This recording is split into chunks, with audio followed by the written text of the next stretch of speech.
get to the bag, ayy. Got the foot on the gas, pedal to the metal when the lane moving fast, ayy, ayy. Let them all cross. If they hate, then let them hate and make a bigger boss, ayy. Hey guys, before we jump into the episode, I wanted to let you know it is brought to you by Revinova, the official TMS provider for the Freight Coach. You guys, I've been a broker for a long time, and the tools that are at your disposal with Revinova help you eliminate bouncing between systems, which improves your accuracy when you are managing multiple tasks throughout your workday. Plus, it's built into the Salesforce cloud, so your CRM is fully integrated with your TMS, eliminating yet another silo. In today's day and age, you are definitely concerned about the safety of your data. With Revinova, it's fully protected. They have cutting-edge security that keeps your information safe so you can focus on what matters most, and that's growing your business. Speaking of growing your business, with Rate and Lane IQ, you get real-time pricing and route recommendations, helping you optimize costs and improve operational efficiencies, which ultimately helps you make smarter decisions. If you are like me and have recurring shipments from non-EDI customers, they have intuitive cloning features that let you easily replicate previous shipments, saving both shipper and carrier rates with just a few taps. If you are ready to learn more, visit www.revinova.com to request a demo. Just do me a favor and let them know that the Freight Coach sent you. This episode is brought to you by SPI Logistics, the premier freight agent logistics firm in North America. For over 40 years, SPI has been diligently building the most successful freight agent network to provide first-class relationships for our shippers, receivers, and carrier partners. We are more than another transportation network. We are a dedicated team of professionals united by one singular purpose, and that is to expedite our agents' success. All of our agents are set up for success on day one, as they are provided with a full suite of support staff that is ready to assist them with everything from after-hours emergencies to financial and administrative needs on a no-fee basis. This way, you can focus on continuing to grow your business. There is no financial risk to start, and you have the ability to earn up to 75% in commissions. If you are looking to take control of your financial future and build your business with the backing of one of the most successful logistics firms in North America, visit www.spi3pl.com to learn more. Do me a favor and let them know that the Freight Coach sent you. What is up, ladies and gentlemen? We are back. We are live. It is the Freight Coach podcast, the top podcast in transportation, coming to you guys every single weekday, 8:30 a.m. Pacific, 10:30 Central, to break down some industry headlines. But most importantly, you guys provide some actual insight into what you can do with all of this information. If this is your first time tuning in, welcome. This is the real side of freight, ladies and gentlemen. And I say that before every single show. And what I mean by that is I only speak with transportation professionals, because at the end of the day, you guys, I want to talk to the right individuals who have done what you're looking to do, or who are currently doing what you're trying to achieve, so you can take that information, apply it, utilize it, and see a meaningful difference in your business and your life. Happy Tuesday, everybody. Sorry we're a few minutes behind schedule. Your boy actually books freight as well on top of this, and that's what we got to do out here, you guys. We make stuff happen. And speaking of making stuff happen, my guest today, it's funny. I actually got to know him really right when I started creating content and doing all this stuff 5 years ago now. And it's kind of a full circle moment for me today. I'm really looking forward to speaking with him and, his journey in the industry and, building up his company and everything. So with that being said, I have my man, Anthony Kokal, on the shore. Anthony, thank you so much for joining me. Yeah, Chris, I appreciate you having me. Really excited to be here. No, man, absolutely. It's like I said, it is a full circle moment. I remember, we used to talk, pretty frequently, kind of early on, and we were staying in touch about things. And dude, it's just great to have you here today. Yeah, it's pretty wild. I don't do a lot of these things, and when the opportunity presented itself, I jumped because we met a while ago now with sort of this idea of what we were going to do, and sort of like taking over the world, right? Pinking in the brain style. And I think it's really cool to see what you've done.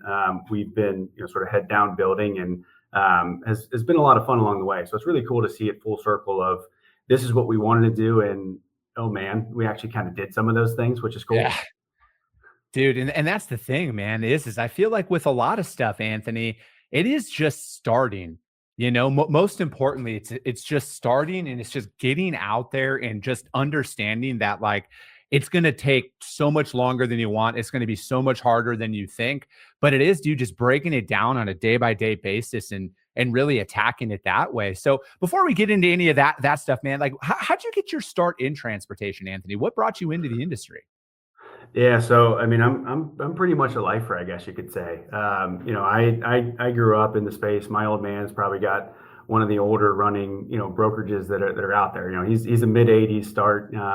So I've really grown up in the space. I still remember going to the post office on a Saturday morning, and he was collecting checks, or at least hopefully that there were some checks in the PO box. And it's funny. I remember him. He'd show me, one of the checks or something like that. Like, wow, that's a lot of money. Like, we must be doing okay. And at the time, I didn't realize that there was this thing called cost of goods sold and overhead and SG&A expenses. So it wasn't all take home pay. But so I've been in and around it for my entire life. And when I sort of came out of college, worked at a Big Four accounting firm, sort of getting some real world knowledge, so to speak. And then not soon after that, my brother had already started sort of a brokerage business, and just said, hey, I know we've talked about this, but we're growing and it's time. So went over, joined him, and that's sort of where we came into it. And then maybe fast forward a couple of years when we met, we were sort of making some decisions about growth and where we were going. So sort of how I got here. No, dude, I like. And that's the thing, man, is it coming up and growing up in the industry, was your dad like, did he tell you like, hey, go try something else before you come into this?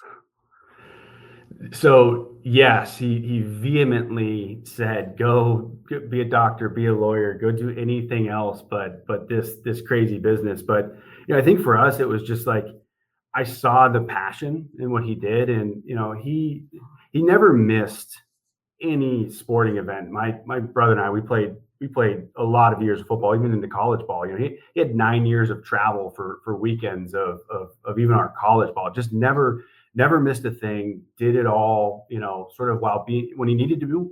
He was remote, but it was really cool to see him sort of grind, right? And really was a respected person within the community, was a well-loved person in the community. And what he was able to do for his clients was just, sort of infatuating to me. So, I'm actually a CPA. I think I'm, inactive or whatever they call it now. But I always knew I was going to come back to this space. I wanted to gain some real experience so I could bring it back and sort of apply it within, our business use case. But I don't know. It's one of those things that once it's in your blood, it's in your blood, right? Yeah, dude, that's the truth, man. Like I can't see myself doing anything but this at this point in my life, and just kind of like on the trajectory of where things are kind of trending and heading. It's man, I just have too much fun. And like, I was talking to my wife about this last night. Like, I'd be miserable doing anything else, like I would, like I feel like I'm on the right trajectory to kind of make stuff happen and everything. And like, kind of like what I was saying. Yeah, it's taking longer than I had thought, but like, man, I have never felt more fulfilled than kind of where I'm at right now. And, so like, dude, how have you guys really been attacking these last couple of years? Because you guys have kind of taken on like, a rebrand, like a, different kind of growth trajectory and everything. So kind of like walk me through some of that. Yeah. So I think, as we were talking about sort of getting into the industry, and really around the time that you and I sort of connected, Chris, that's when we started to make sort of decisions about what does this look like, right? We're having some success. It feels like it's a good thing. And, we're having a lot of fun doing it, but what does that mean? And I think that, we sort of sat down and had a conversation of, all right, are we a lifestyle business? Or are we a growth vehicle? And, I think, from the stakeholders within, our company, we didn't want to just be a, small, sort of like family run shop for the rest of our lives. So we said, listen, let's go at this thing. And I think at that point in time is when we looked at, we had a strong niche, within what we were sort of doing, a lot of like, mission critical sort of, high value, high priority freight, not terribly dissimilar to what you guys sort of play in. And so we had already had sort of something to say within that space. And I think that we took that and just made it more aggressive, right? We found ways to monetize. And, one of the strategies was, grow through M&A. We've done 2 transactions. I sort of, set up our M&A strategy of, what we look for. And, I remember that's sort of one of the first conversations that we had. But we've done two deals since, I think, 2020, 2021, one in 21, one in 23. And, that's been a really fantastic way of growing. And we've learned a lot through that experience, and we're enjoying it. And I think the organic side is really, really exciting, what we're working on today. Yeah. It's how did you guys decide about kind of going down the acquisition route? Like I just had a guy yesterday on the show. We were talking about M&A inside of transportation this year. And, it's kind of one of those things where, does it reach a certain point where you're like, hey, our growth, because if you just look at from like a customer acquisition strategy, out there right now, it's kind of slim pickings, like it's not what it used to be. So does it kind of get to that point where you're like, hey, let's buy an existing customer or buy an existing operation that has the footprint that we want, as opposed to us taking the route of just organically building it? Yeah, so it's interesting. I think every business is a little bit different, right? Sort of the classic buy versus build, mentality of, what are we going to do? And I think for us, you look at your strengths, your weaknesses, and you figure out what's the best way to plug that. And I think what we set out to do was to build a robust platform of best-in-class niche service providers that were able to cover various different parts of the industry in different ways. So KODIS Transportation, which is KODIS Holdings, and then underneath KODIS Holdings is you've got KODIS Transportation, freight brokerage that really plays in mission critical spaces. SOLVR, which is the entity that I run, which is like a location agnostic warehousing distribution company. We're all non-asset based, right? No assets to be had within our entity. And then we looked at those things and said, okay, where are our gaps, right? Mm-hmm. And then how do we fill that? And a lot of our gaps came from what our customers were naturally asking for, right? You say no enough to your customers, we don't do that. And it's like, all right, well, how about we find a way to say yes? And you look at it and say, is this value accretive? Is this something that makes sense? Does it dilute our margin profile? Does it dilute what our sort of like core principles are? And, I think from there, we said, if there are businesses that are out there in the market, we want to have an opportunity to look at them. And, Standard Freight was the first deal that we did back in 21, sort of a specialty freight brokerage that does a lot of heavy equipment, pipeline construction, things of that nature. And then, really the most recent gap that we filled was more of a larger LTL and more traditional van and truckload player, but still specialty and end user markets within that space. So, in both of those instances, we looked and said, there's value to be had with going out and buying these businesses. They made sense at the time, as opposed to building it from the ground up. It would have been way more labor intensive and capital intensive to do it ourselves. Mm-hmm. Dude, because it's like, man, because just from like where I am in business, like I hear a lot of that stuff, man. And I'm also like, you probably you'll understand this more than most about like that beginning and that building stage of a lot of it. And, kind of the frustrations that come along with it, because when you put everything on the line, and when you do all of that, I kind of reach that decision of like, do we just invest in it? Do we take that risk? Do we buy existing systems and everything? And, one of the things that, a little habit I've picked up on is, reading books. Shocker, I know, but that is one of those things that they really talk about a lot in there. And it kind of sounds like you guys identified that, you guys have started rolling that out. Now, is this a long-term strategy for you guys, do you think, Anthony, where it's like, or is it like, hey, we know the companies that we would want to have them join the family here, and then we stick with that? Or are you guys exploring opportunities at all costs? And I understand that question might be kind of proprietary on your strategy, so you don't have to answer it, but it just kind of comes to mind there.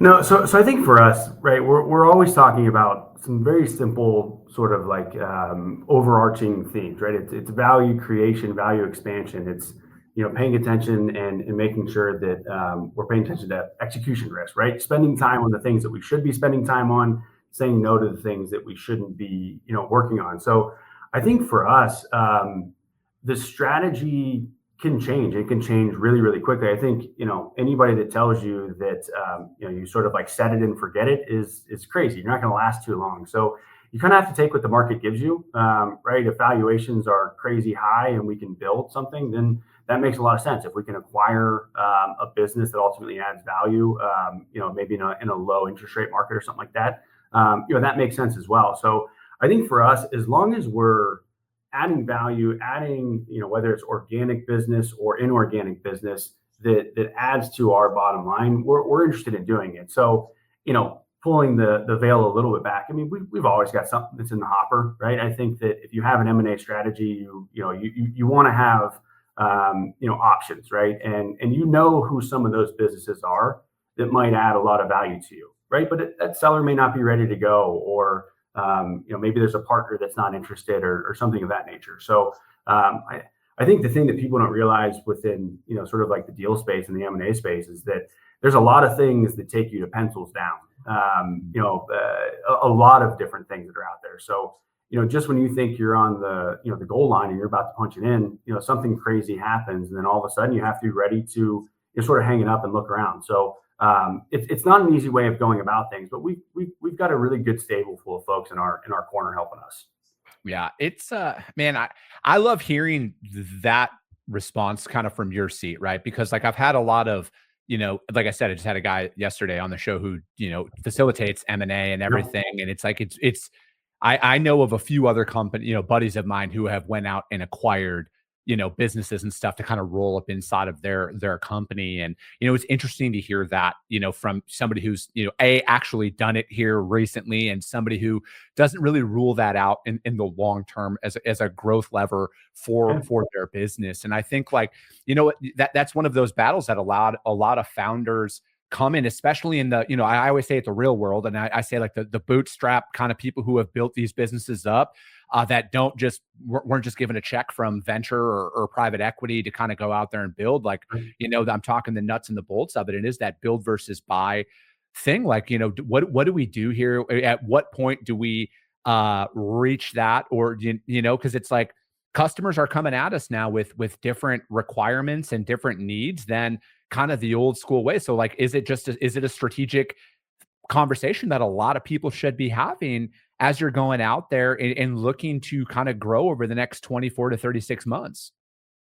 So I think one thing that, I see a lot of that my advice would be to, sort of sellers or business owners that are out there, is to have a strategy and continuously reevaluate that strategy and make sure that you're moving along that path, right? If somebody calls you up today and says, "Hey, I'd like to buy your business," it's probably a good idea to have an answer back to that. Maybe it's, "I'm not ready, but I'm interested. Let's keep in touch," or whatever. But I think just really understanding what your strategy is, what your long-term strategy is. And then, there's a Kenny Rogers song, "You got to know when to hold them, know when to fold them." Right. So that actually, plays true. Sometimes it may not be the ideal time, right? In a seller's life or whatever it is. But when that door comes, when somebody comes knocking at the door and it's the right deal, it's a good idea to at least explore what that sort of option is. And that's, you talk a little bit about, raising capital versus bootstrapping versus a number of different ways to do it. I don't have a problem with the way that anybody does it. I think that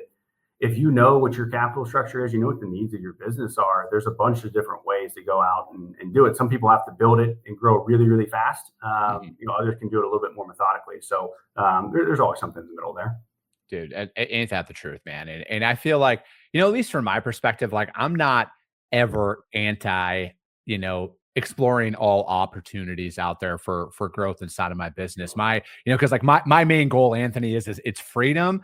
And it's owning myself, right? Like that is my ultimate goal is I want to own me. All right. And I'm not saying like I'm not going to surround myself with smart people who can help me through a lot of situations. But when it boils down to it, at the end of the day, I don't want to have to answer to anybody. And, we all answer to somebody in the long run, right? Whether it's our customers and stuff like that. But like, I don't want somebody in my ear who's going to like essentially tell me, "No, you're doing this because I am the controlling interest of this organization and this is just the way it's going to be." call it whatever you want, but that's just the way that I want to approach this. I think every entrepreneur has a little problem with authority, at least to some degree, right? You want to be able to control your own future. And, it's like going back to my old man, right? Do something else, do this, get out of this crazy industry. But, I think for me, it shaped a lot of the person that I am, right? To be able to, have a little bit. I mean, I don't take a lot of time off. Even when I'm vacationing, I'm probably still active in what's going on. But it affords me a lot of freedom to be available to my family, which is first and foremost the most important thing. But it also it keeps me moving, keeps me really active. When you feel like what you're getting out of the business is a function of what you put into it, it's a lot easier to wake up in the morning and put your pants and your shoes on. I assume you probably got a shirt on as well, but it's a lot easier to, all day. you got to have the Freight Coach shirt on, right? So I think that's sort of like the mentality, and it's exciting for us, and I think it's really exciting to sit down across from somebody else that's been in this industry for a while, that's sort of having those conversations internally. So we're having fun doing it. I love it, man. So, dude, how are one thing I think, as I'm out there developing business, I've used this line often. I want my customers to be able to look at their transportation or logistics spend as a growth lever for their organization, right? And that's one thing where it's like, I want them to be able to come back and be like, hey, I onboarded Chris in July, and then our profitability increased because of how he took care of our customers and stuff like that. So like, how are you guys going through that kind of, strategy, strategically thinking about how do we really separate ourselves out there? Yeah, no, that's a really good question. I think that's something that you have to be almost maniacal about, as it pertains to, how you're presenting yourself to your customer, how you're aligning yourself. I think we talk about, aligned incentives a lot, right? It's one of those things that if we call them perverse incentives, right? If there's a misalignment between a customer and us, or the vendor, or whatever it is, that's a recipe for disaster. So I think for us, we sort of have an enterprise-wide approach, right? I don't want to necessarily say that we're, whale hunting, but, we have a different model, sort of a, enterprise model where we don't have a lot of sales reps. We have a lot of company top-down driven sales goals, and we like the larger clients that are mission critical. So I think for us, it's about finding the right partners, right? The folks that see value in what we're doing, and then you get into this sort of Goldilocks phase of alignment of incentives, and then even for us, we align some like the the social benefits of it, where what we do reduces miles traveled. It reduces, sort of touching, whatever the freight is, right? Because we take things from, purchase order, coming through the manufacturer, down in through maybe temporary storage, and ultimately all the way to, a job site, from a delivery standpoint. So all along that supply chain, you want to create value and make sure that you've got a sort of metrics driven approach to what your clients want. And I think for us, mission critical, high value, high priority freight, things where if you don't show up on time, it's a problem, right? Mm-hmm. Somebody's coming for liquidated damages, there's real upset. Yeah, dude, it's it's a different world out there, and that's why it's another one of the reasons why I tell people to choose a niche and stay inside of said niche and really double down on that. Like, there's a lot of opportunity that's out there. I get the paralysis of like, well, we have to offer everything or nobody's going to want to work with us. And, I always try and tell people, again, take this for what it's worth. This is just somebody who's out there actively cold calling prospects and shippers every single day. The highest return on my outreach right now has been singular sales focus. It has not been how I was kind of brought up in this industry of, hey, offer everything, we can do everything. And then, that's different when you're working for a top 5 broker out there who literally has departments for everything. But, depending on the size of the organization that you're working for, or the size of the organization that you're trying to build, I have just found a greater ROI from kind of that singular sales focus and really pushing that message out there about like, hey, I'm really just calling to A, introduce ourselves, B, do you use this, and C, if not, I'll take you off my list. you know? Yeah, and I think it's sort of like an old, jack of all trades, master of none. We subscribe to that, right? Anytime that you can specialize in something and really develop a name within a specific industry, it's a lot easier to, go and sell and put a white paper in front of somebody and say, hey, you're doing this. I've done my research. I know what you guys are building or what your plans are. We've done this. We think that aligns really well. And so it's a much easier conversation because it's not as much of a cold conversation. A lot of our sales come from, word of mouth, right? Just somebody saying, hey, we use these guys. You should use them as well. So I think that that's been, sort of a really helpful thing. And I think that when you don't specialize, you really run the risk of a lot of, trying something new, right? When you're not sure of how to grow, right? Say a brokerage hits 10, $20 million in revenue. It's like, okay, well, how am I going to get to the next one, right? I'm listening to all these people out over the internet saying growth and this and that. How am I going to grow? I think what I've seen through our M&A strategy actually quite a bit is that going after what we call indefensible, new revenue, right? So, we'll see the sort of like methodical growth, where somebody's built a business really well over the past, several years, and all of a sudden you have this huge spike in revenue, right? But you have this huge spike in revenue, and then you have this outsized investment, or it takes way more people to run it, or your SG&A and your overhead is way higher. So it's like, well, yeah, that's great. You went from $20 million to $30 million in top line revenue. So that's exciting stuff. But you actually were decreasing your value of your business because it wasn't something that increased at the same rate, right? As you grow, you should be able to remove some of that overhead, or at least ultimately rationalize it so that it grows in tandem, as opposed to growing where you're decreasing your expenses. So we see that a lot, and I think that those are the ones that have an issue with, where we an LTL company, or we a truckload company, or we open deck or closed. Pick something and start moving and working hard on it. Yeah, dude, I'm right there with you, man, and I see that. It's like I just it to me.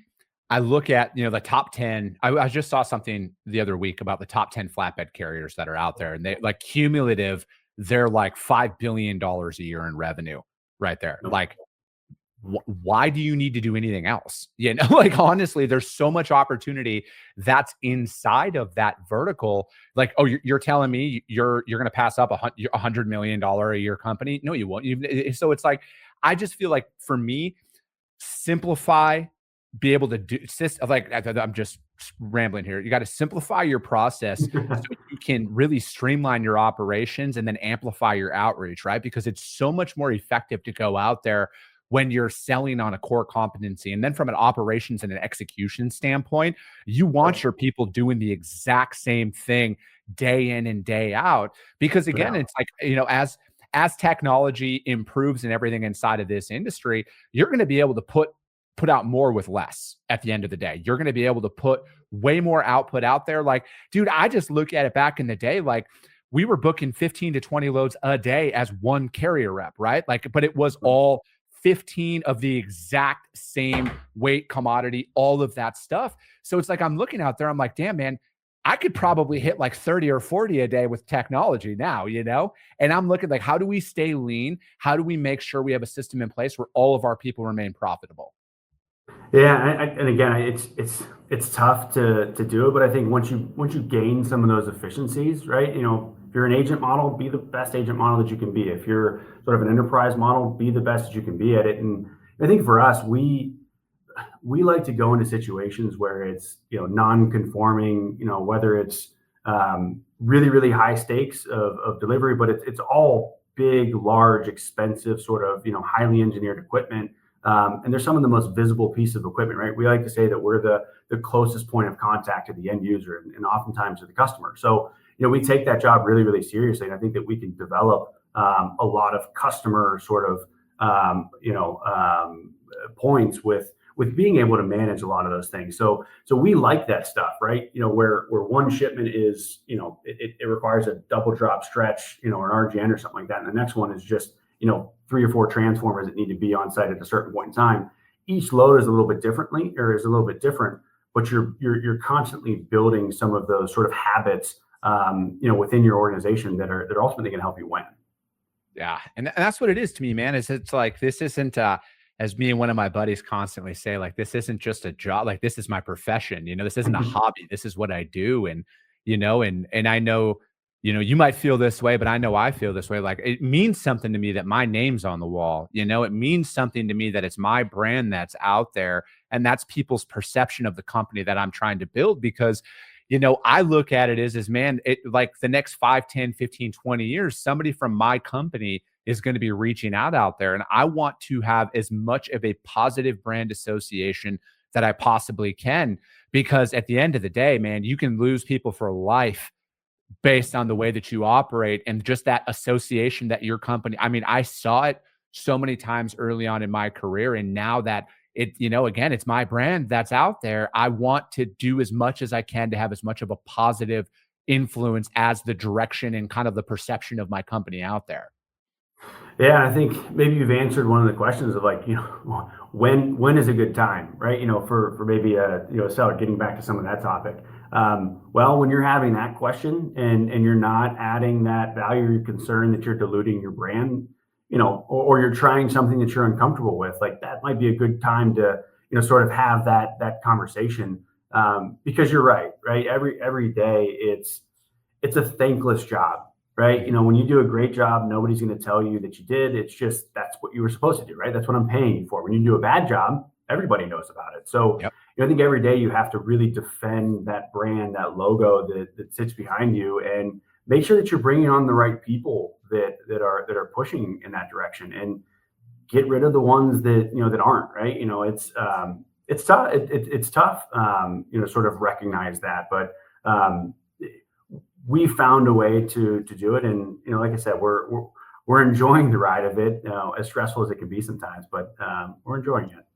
Dude, and I know we got to wrap up here, but like that just reminded me of a quote that I heard this morning. It was a Warren Buffett quote. It says, it takes 20 years to build a reputation and 5 minutes to ruin it. If you think about that, you'll do things differently. And then he also has another one about, like he can handle people losing money, but if you ruin my reputation, I will ruin you. Essentially, Warren Buffett is savage. He's not that nice old man that he likes to portray. He's out there, he gets stuff done, but it's the truth, man. Your reputation's everything. Your reputation is absolutely everything. And I say this all the time, right? If you're going to make mistakes, make them at 1,000,000 miles an hour, right? If you're working hard and you have the idea and the goals of the company in mind, I'm going to back you, to the day I die. But if you're ultimately messing with the reputation and the brand, right? Like that's just a non-starter. Those are the things that can bring you down in a quick second. Dude, amen to that, man. Anthony, thank you so much, dude. This flew by. I knew it was going to. You guys got to go out there and connect with Anthony, follow his companies and everything. They're doing the right things out there, you guys. I'm very grateful to be able to have you on this show today, man. Thank you for joining. How does anybody reach out to you to find out more about what you guys got going on, man? Yeah, no, it's 2025. If you want to find me, you can probably find me. There's LinkedIn. There's ways to find me, especially the ones that really want to. So I'm out there.